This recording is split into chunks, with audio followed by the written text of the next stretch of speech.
இந்த வீடியோ அப்பப்போ எடுத்த கொஞ்சம் வீடியோஸ் எல்லாம் வந்து சேர்த்து போட்டிருக்கேன். இந்த வார சண்டே பார்த்திங்கன்னா வீட்டில் கடமா, நண்டு, சிக்கன் எல்லாமே பண்ணியிருந்தேன்.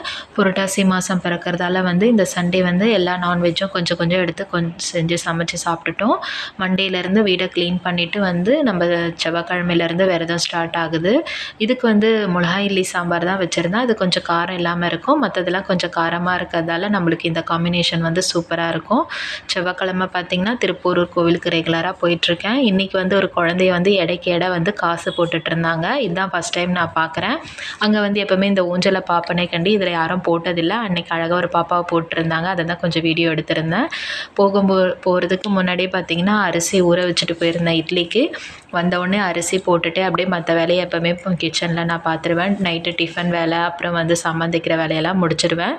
இந்த பொரி உருண்டை வந்து என்னோடய பசங்களோட ஃபேவரெட்டு. எப்போ அங்கே போனாலும் இதை நான் வாங்காமல் வரமாட்டேன். வரும்போது கொஞ்சம் வேர்க்கடலையும் வாங்கிட்டு வந்திருந்தேன். பாலில் வந்து கொஞ்சம் பன்னீர் போட்டு எடுத்து வைக்கலான்னு சொல்லிட்டு லெமனும் வாங்கிட்டு வந்திருக்கேன். இதுக்கப்புறம் சண்டே வந்து ஏதாவது இந்த மாதிரி டிஃப்ரெண்ட்டாக செஞ்சு கொடுக்கணும்ல, நான்வெஜ் இல்லாததால். அதனால தான் இதை வாங்கிட்டு வந்திருந்தேன். புகழுக்கு ஹோம்ஒர்க் பண்ணலான்ட்டு புகழ் கூட உட்கார ஆரம்பிச்சிட்டேன். ஏன்னா வந்து நெக்ஸ்ட் வீக் வந்து மாடல் எக்ஸாம் வருது புகழுக்கு. சரி, எக்ஸாமுக்கு வந்து நம்ம முன்னாடியே கொஞ்சம் கொஞ்சமாக சொல்லி கொடுத்தா தான் அவன் கொஞ்சம் புரிஞ்சுப்பான். அதே போல் மேக்ஸிமம் வந்து நம்ம புக்கை வச்சு சொல்லி கொடுக்காம ஏதாவது நம்ம வந்து ப்ராக்டிக்கலாக அவங்களுக்கு சொல்லி கொடுத்தா தான் குட்டி பசங்களுக்கெலாம் கொஞ்சம் புரியும். அதனால் வந்து பார்ட் ஆஃப் த பாடிலாம் வந்து டச் பண்ணி தான் அவனுக்கு சொல்லி கொடுத்துருந்தேன். கொஞ்சம் ஈஸியாக புரிஞ்சுக்கிறான். அதுக்கப்புறம் வந்து சாமான் தேய்ச்சிக்கிட்டே வந்து மாவையும் அரைச்சிட்ருந்தேன் நைட்டு. இந்த வீடியோ வெனஸ்டே எடுத்திருந்தேன். மிஷின் வந்து ஸ்லோவாக தண்ணி எடுக்கிறதால கொஞ்சம் ஒரு 2 பக்கெட்டி பிடிச்சி தான் ஊற்றி விடுறேன். ஏன்னா வந்து மிஷின் வந்து ரொம்ப ஹீட் ஆகிடுது ஸ்லோவாக தண்ணி கொட்டுறதால. என்னோடய வீட்டில் வந்து சால்ட் வாட்டராக இருக்கிறதால அடிக்கடி இந்த ப்ராப்ளம் வருது. 6 மந்த்துக்கு ஒரு வாட்டி வந்து அதெல்லாம் கொஞ்சம் கிளியர் பண்ண வேண்டியதாக இருக்குது. இன்னும் ஆளை வந்து வச்சு தான் இந்த வாட்டி கிளியர் பண்ணணும். கால் மிதி மேட்டெல்லாம் வந்து காலையிலேயே ஊற வச்சுட்டு போயிடுவேன். ஒரு 2-3 மணி நேரம் இந்த மாதிரி ஊறுறதால வந்து நம்மளுக்கு துவைக்கும் போது ஈஸியாக இருக்கும். முடிஞ்ச அளவுக்கு வந்து கால் மிதி மேட்டை வந்து நம்ம பழைய கிளாத்தை தான் நான் யூஸ் பண்ணுறது. இதுக்குன்னு மேட்டெல்லாம் பெருசாக வாங்குறது இல்லை. ஏன்னா நம்ம முன்னாடி தரை இழுக்காததால் வந்து மண் அதிகமாக இருக்கிறதால மேட்டு வந்து ரொம்ப நாள் வந்து வரமாட்டேங்குது. வாங்கினாலும் வேஸ்ட்டாக தான் போயிடும். ஒரே ஒரு மேட்டு தான் வாங்கி ட்ரை பண்ணேன். அதுவுமே எனக்கு அந்த அளவுக்கு இந்த துணியில் இருக்கிற திருப்தி அதில் எனக்கு வரல. அதே போல் கூனி வந்து என்ட்ரன்ஸில் போட்டு விட்டுருவேன். அது வந்து நல்லா நம்மளுக்கு மண்ணை எடுத்துக்கிறதுக்கு ஈஸியாக இருக்குது. முன்னாடி எம்சன் மண் கொஞ்சம் கொட்டி விட்டுட்டாங்க தெரியாமல். அதை வந்து புகழ் அந்த குட்டி பாக்ஸை வச்சு ஒரே விளையாட்டு டெய்லி அந்த இடம் ஃபுல்லாக மண்ணை அதிகமாக பரப்பி விட்டுறான். அன்றைக்கி காலையில் பார்த்திங்கன்னா வத்த குழம்பு வச்சுருந்தேன்.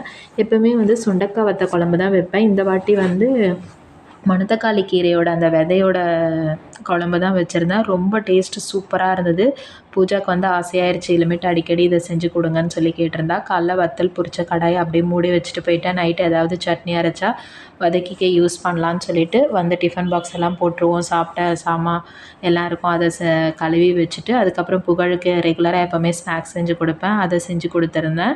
அதுக்கப்புறம் ஒரு சுடிதாரை வந்து கட் பண்ணி வச்சு ரொம்ப நாள் ஆகுது. சரி, அதெல்லாம் எடுத்து தைக்கலாம். இனிமேட்டு டெய்லி ஒரு மணி நேரம் ஸ்டிச்சிங்கில் உட்காரலான்னு பார்க்குறேன். ஏன்னா ஆல்ரெடி நிறைய மறந்துடுறேன் கேப் விட்டதால். முடிஞ்ச அளவுக்கு நம்மளுக்கு தேவையானதையாவது அட்லீஸ்ட் நம்ம தைச்சிக்கணும்ல, வெளியில் கடையில் காசு கொடுத்து இது பண்ணாமல். அதனால் அதை தான் ஸ்டிச் பண்ணலான்னு எடுத்து வச்சுருந்தேன். ஏன்னா இப்போ நம்ம ஸ்கூலுக்கு போகிறதால ட்ரெஸ்ஸும் கொஞ்சம் அதிகமாக தேவைப்படும் இனிமேட்டு. அதனால் இருக்கிற ட்ரெஸ் எல்லாம் முதல் தைச்சிடுவோன்னு சொல்லிட்டு நான் ரொம்ப நாளாக வச்சுருந்த ட்ரெஸ் எல்லாம் வந்து எடுத்து தைக்க ஆரம்பிச்சிட்டேன்.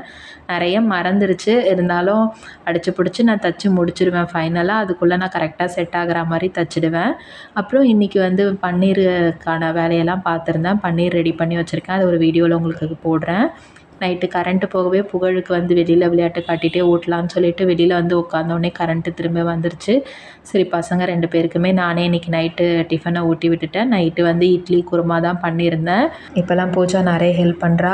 அவள் வந்து எனக்கு தோசை ஊற்றி கொடுப்பா, நான் அவளுக்கு தோசை ஊற்றி கொடுக்கறதால எங்களுக்கு கொஞ்சம் வேலை ஈஸியாக இருக்குது. இந்த வீடியோ உங்களுக்கு பிடிச்சிருந்தா என்னோடய சேனலை சப்ஸ்கிரைப் பண்ணிக்கோங்க. தேங்க்யூ.